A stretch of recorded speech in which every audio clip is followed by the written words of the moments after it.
ভারতের বিরুদ্ধে সিরিজের শেষ টেস্ট থেকে ছিটকে গেলেন বেন স্টোকস। অধিনায়ককে ছাড়াই নামতে হবে ইংল্যান্ডকে। শেষ টেস্টের দলে 4 পরিবর্তন করেছে তারা। কেন খেলতে পারবেন না ইংল্যান্ড অধিনায়ক স্টোকস, আর কি কি পরিবর্তন করছেন তারা এবং দলকে নেতৃত্বকে দেবেন, সবকিছু জানাবো আজকের এই ভিডিওতে। বেন স্টোকস, তার ডান কাঁধে চোট। টেস্ট দলের নিয়মিত অধিনায়ককে ছাড়াই মাঠে নামতে হবে ইংল্যান্ডকে। স্টোকসের ছিটকে যাওয়ার কথা বুধবার আনুষ্ঠানিকভাবে ঘোষণা করেছে ইংল্যান্ড বোর্ড। খেলতে পারবেন না জফরা আর্চারও। স্টোকসের অনুপস্থিতিতে অধিনায়ক হবেন অলি পোপ। স্টোকসের ছিটকে যাওয়া নিঃসন্দেহে ইংল্যান্ডের কাছে বড় ধাক্কা, কারণ এই সিরিজে সবচেয়ে বেশি উইকেট, পুরো 17টি উইকেট নিয়েছেন তিনি।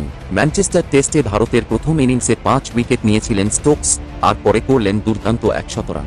লর্ডস টেস্টেও কম যাননি, 2 ইনিংসে 77 রান ও 5 উইকেট। শেষ টেস্টে খেলতে না পারায় স্বাভাবিকভাবেই হতাশ স্টোকস।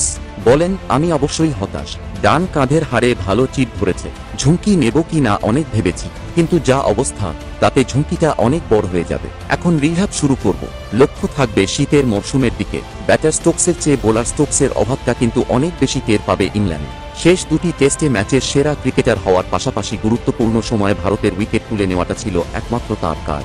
ম্যানচেস্টারে তো স্টোকসের বল খেলতেই পারেনি ভারতের ব্যাটাররা। শুভমন গিল তো বল ছাড়তেই গিয়ে আউট। স্টোকসকে নিয়ে অনিশ্চয়তা ছিলই, সেটা বোঝা গিয়েছিল চতুর্থ টেস্টের চতুর্থ দিন। ভারত 23টি ওভার খেললেও স্টোকস একটি বলও করেননি।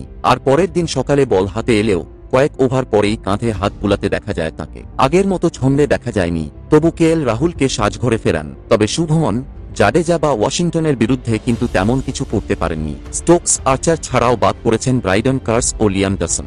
দলে ফিরেছেন জশ টম। প্রথম একাদশে এসেছেন গাস অ্যাটকিনসন। তিনি শেষবার খেলেছিলেন মে মাসে জিম্বাবুয়ের বিরুদ্ধে। এরপর হ্যামস্ট্রিংয়ে চোট পান।